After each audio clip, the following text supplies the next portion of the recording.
Hi there and welcome back to Stories for Big People. Haven't put one on for a while, so hope you enjoy this one. It's called Night of Honour. Richard had seen more death as a Templar knight than he could remember, and knew that each battle could be his last. He was unyielding in two things.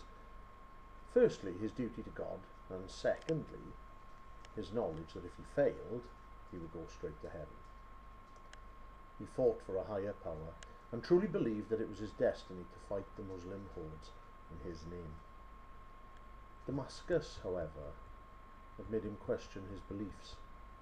His fellow knights and soldiers, all but decimated in Anatolia, are now cut off from the orchards to the east, which had provided valuable food and wood.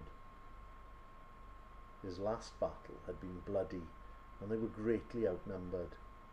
Islamic defenders had fallen countlessly to his sword, but the Crusaders' skill was no match for sheer numbers.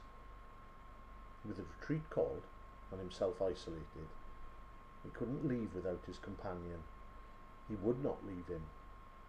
He looked straight ahead and ignored the visible breath indicating life.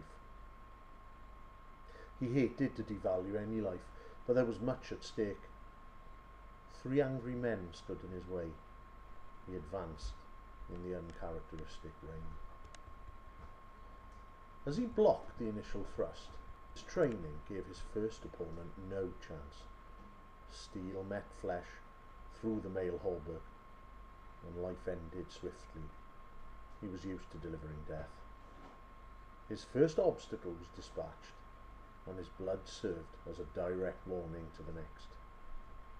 Wise to his skill, the remaining 2 warriors advanced together, knowing the safety in a collective approach.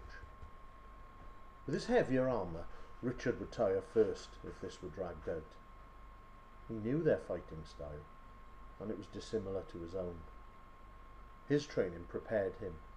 2 opponents, 1 Christian.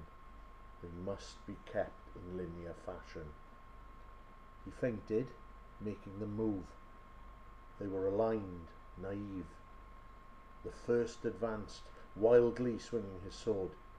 The second, pike ready, waited for space. He closed the gap and allowed the first to overbalance.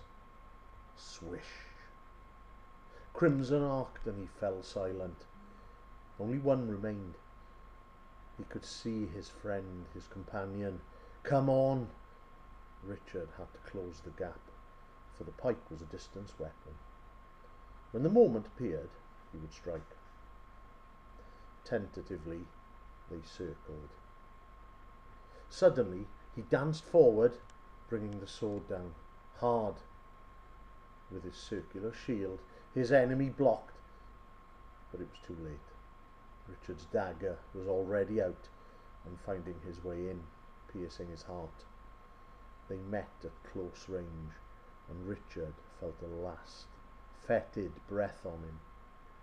He died, eyes open, and toppled. Racing to his horse, he spoke gently, finding the hind quarter where the arrow still protruded.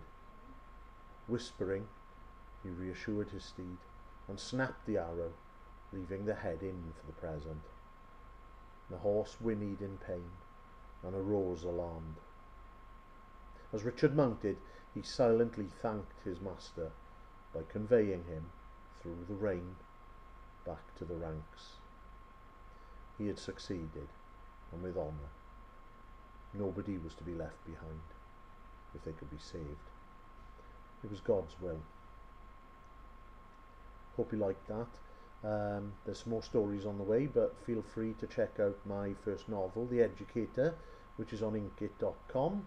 And also stay tuned for more. Feel free to subscribe, share this, leave some comments. It'd be nice to get your feedback, and I hope that you'll enjoy some more of these stories soon. For now, this is Stories for Big People, and cheerio.